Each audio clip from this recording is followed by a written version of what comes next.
తాకట్టులో ఉన్న బంగారాన్ని విడిపించి ఆ రోజున్న మార్కెట్ ధర కట్టి మిగిలిన డబ్బును మీకు అందిస్తుంది కొమ్మూరి గోల్డ్. నమస్తే, నేను ముఖేష్.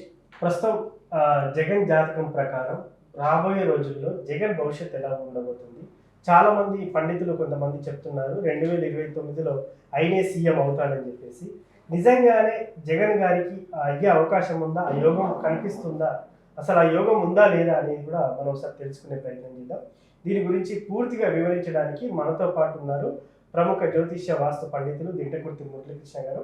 గతంలో 2 రాష్ట్రాలలో కూడా ఎవరు గెలుస్తారు, ఏ పార్టీ అధికారంలోకి వస్తుంది, ఎవరు ముఖ్యమంత్రి అవుతారని కూడా చెప్పినటువంటి ఏకైక వ్యక్తి మన శ్రీ దింటకుర్తి మురళీకృష్ణ గారు. గురువు గారు నమస్కారం. నమస్తే అన్న, హరి ఓం. సార్, ముఖ్యంగా చెప్పండి, దూకుడు పెంచబోతున్నాడా? జగన్ జాతకం ఎలా ఉండబోతుంది? 2029లో ఈయన సీఎం అవ్వబోతున్నారా? ఏం చెప్తారు? సీఎం అవుతారా లేదా అనేది మనం ఇంతకుముందు కూడా ఒకసారి మీరు అడిగారు, మనం వీడియో చేసాం చాలా క్లియర్గా. ఓకే, అంటే ఎప్పుడు కూడా ఫ్యూచర్ అంటే ఎప్పుడో జరగబోయే వాటిని మనం ముందే చూసుకోవడం దేనికి అని అంట. కానీ అప్పుడు చాలామంది కోరిక మేరకు మనం ఆ వీడియో చేసాము. 2029లో ఈయనకి పూర్తిగా సీఎం అయ్యే యోగం అయితే క్లియర్గా లేదు. ఓకే, ఎందుకంటే ఈయన ఎవరితోన్నా కలవటమో ఎవరిదన్నా సపోర్ట్ తీసుకుంటే కనుక ఉండే ఛాన్సెస్ ఉండొచ్చు. అది అంటే రాజకీయంగా ఎటువంటి పరిణామాలు వస్తాయో చూసి మనం ఒక 1 year బిఫోర్ మనం ప్రిడిక్ట్ చేయడం కరెక్ట్. కానీ సింగిల్గా 2029లో మాత్రం ఈయనకి బలం లేదు. కానీ గత కొంతకాలంగా మీరు అడిగినట్లుగా ఆయన యొక్క దూకుడు పెరిగిందా, ఓకే, ఏ విధంగా ఉండబోతుంది, గోచార బలం అంటే ఏ విధంగా ప్రభావం చూపిస్తుంది జాతకం మీద ఒకసారి విశ్లేషణ చేద్దాం. 21/12/1972 అర్ధరాత్రి 1:40 పులివెందుల 6 నక్షత్రం. ఇది అంటే వాళ్ళ దగ్గర సోర్స్ నుంచి మనకి వచ్చింది. అంటే ఎప్పుడైతే మనం లాస్ట్ ఎలక్షన్ ప్రెడిక్షన్ అప్పుడు మొత్తం కూటమి ప్రభుత్వాన్ని ప్లస్ అంటే కూటమి నాయకులది అండ్ వైఎస్ జగన్మోహన్ రెడ్డి గారిది వీళ్ళందరిది వేసి మనం ఒక చార్ట్స్ ప్రిపేర్ చేసి మాట్లాడుతున్నప్పుడు జనరల్గా ఏంటంటే ఇంటర్నెట్లో మనకి దొరికే సమాచారం కొంతవరకే ఉంటుంది. ఆ సమాచారంలో జనరల్గా ఎవరిదైనా టైమ్ ఆఫ్ బర్త్ మధ్యాహ్నం 12 గంటలు వేస్తారు బై డిఫాల్ట్.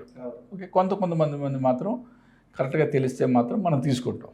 అది మనం మధ్యాహ్నం 12 గంటల్లో మనం వేసి తీసుకున్నప్పుడు దగ్గర సోర్స్ నుంచి మనకి ఆయన యొక్క టైమ్ ఆఫ్ బర్త్ మనకు వాళ్ళు చెప్పడం జరిగింది.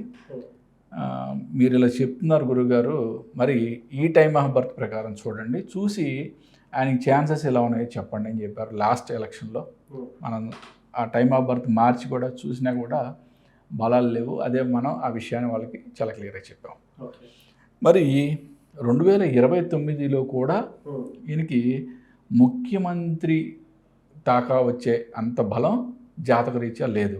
కానీ మరి ఇప్పుడు గోచారంలో ఎటువంటి ఛాన్సెస్ ఉన్నాయి? చాలా అద్భుతమైన యోగాలు ఏర్పడిపోతున్నాయి. ఓకే, అంటే ఏ విధంగా అంటే పార్టీని లాస్ట్ ఇయరే మనం మాట్లాడుకున్నాం.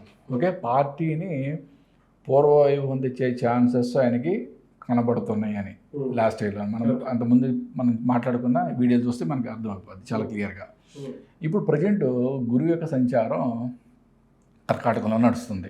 ఓకే, దీని శుక్ర బుధుల మీద దృష్టి ఏర్పడింది. రాహు యొక్క సంచారం కుంభంలో నడుస్తుంది. ఓకే, అంటే ఇప్పుడు జనరల్గా ఆయనకి పెద్దగా ఈ యొక్క 9 months అద్భుతంగా పార్టీలో ఏదో వచ్చేస్తుందని మాత్రం ఏం చెప్పలేం. ఓకే, కానీ రేపు జూన్ 2027 తర్వాత గురువు యొక్క సంచారం మారుతుంది, సింహంలోకి వస్తుంది. గురువు యొక్క సంచారం మారిన తర్వాత అద్భుతమైన బలం ఏర్పడుతుంది. ఓకే, ఆయనకి రవి గురువుల యొక్క దృష్టి, గురువు మీద గురువు దృష్టి, ఇది చాలా రాజకీయ పరంగా ఆయన యొక్క పార్టీని మళ్ళీ ఒక లెవెల్లో తీసుకెళ్లే ఛాన్సెస్. అంటే ఎలక్షన్ బిఫోర్ టైం చాలా క్రూషియల్ అని చెప్పాము. ఓకే, 2027 జూన్ నుంచి 2028 ఆగస్టు వరకు కూడా గురువు యొక్క బలం చాలా అద్భుతంగా ఏర్పడుతుంది. ఓకే, కాకపోతే ఇక్కడ ఒక ప్రాబ్లం ఏంటంటే కరెక్ట్గా ఎలక్షన్ టైం బిఫోర్ రాహు యొక్క సంచారం ధనస్సులోకి వస్తుంది. అంటే జన్మ గురువు మీద జన్మ రాహుతో పాటు గోచర రాహు కూడా రావటం. మనం జన్మ రాహువు గురువు కలిసి ఉంటేనే మనం దాన్ని ఒక బంధన యోగం అంటాం. దాన్ని అది ఎప్పుడు యాక్టివేట్ అవుతుంది అనేది మనం మాట్లాడుకుంటూ ఉంటాం జనరల్గా. అంటే ఒక విధంగా చెప్పాలంటే ఎలక్షన్ బిఫోర్ మళ్ళీ యాక్టివేట్ అయ్యే ఛాన్స్ ఉంది. ఓకే, అంటే ఎలక్షన్ బిఫోర్ కనుక కూటమి ప్రభుత్వం ఏదన్నా కేసులో ఏదైనా కేసులో అరెస్ట్ వరకు వెళ్ళే ఛాన్సెస్ కూడా ఉన్నాయి జగన్ గారికి. కానీ అది కనుక జరగపోతే, ఆ అరెస్ట్ అనేది జరగపోతే, అంటే ఇక్కడ నేనేదో అంటే రెండు విధాలుగా చెప్తున్నాను అనుకోవద్దు. ఎందుకంటే ఆ ఛాన్సెస్ నాకు చాలా ఎక్కువ కనబడుతున్నాయి. ఓకే, కలెక్టర్ ఎలక్షన్ బిఫోర్ అది మరి అంటే మామూలుగా మాట్లాడుకుంటే మనం జాతక విశ్లేషణ కాకుండా మామూలుగా మాట్లాడుకుంటే ఎవరు కూడా ఎలక్షన్ ముందు ఎవరు కూడా అటువంటి సాహసం చేయరు. చేస్తే అది అంతే కదా. కాబట్టి నేను అందుకనే ఏంటంటే జరగపోతే అని కూడా మాట్లాడుతున్నాను. ఓకే, జరగపోతే ఆయనకి 2029 న్యూమరాలజీ ప్రకారంగా కానీ జాతక రీత్యా కానీ కొంచెం బలాలు గట్టిగానే ఉన్నాయి. ఈయనతో పాటు ఏదన్నా ఒక మంచి ఏ పార్టీతో ఆయన సంఖ్యానం అవుతారో మనం చెప్పలేం కదా. ఓకే, ఇప్పుడు రాజకీయాల్లో ఏంటి పర్మనెంట్ శత్రువులు పర్మనెంట్ మిత్రులు ఎవరు ఉండరు కదా. ఎవరెవరితోనే కలుస్తారు, ఏది ఎలా జరుగుతుంది ఎవరికి తెలియదు, అంతేనే కదా. అటువంటిది ఏదైనా జరిగితే మాత్రం ఈయనకి ఎటువంటి బలాలు ఉందనేది మనం ఒక 1 year బిఫోర్ మనం క్లియర్గా మాట్లాడుకోవాలి.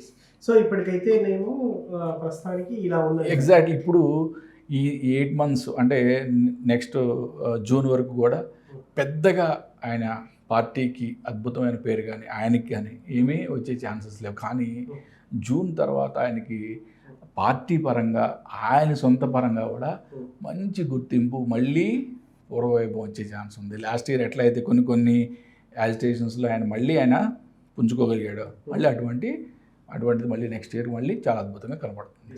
అంటే ఇక్కడ ఏమన్నా కనిపిస్తుందా సార్? మామూలుగా జాతకంలో మీకు చాలా కనిపిస్తాయని చెప్తారు. యోగం ఉందా మళ్ళీసారి సీఎం అయ్యే యోగం ఉందా? అదేనా 2000 ఇప్పుడు జనరల్గా ఎలక్షన్స్ మనకి 2029 కదా. అంటే ఇప్పుడు మనం 2029 బేస్ చేసుకొని మాట్లాడుతున్నాం. ఇప్పుడు సపోజ్ 2028లో ఎలక్షన్ జరిగింది అనుకో, ఈయనకి అవకాశం ఉందని చెప్తాం. 2029లో జనరల్గా మనం బేస్ చేసుకొని మాట్లాడుతున్నాం కాబట్టి ఆ టైంలో ఈ గోచార బలం చాలా వీక్గా ఉంది. ఇప్పుడు మనం ఇక్కడ తెలంగాణ ఎలక్షన్లో మాట్లాడాం. ఇప్పుడు ఎన్నో యోగాలతో పుట్టిన కేసీఆర్ గారు గోచార బలం వీక్ అయిపోయాడని చెప్పి మాట్లాడాం.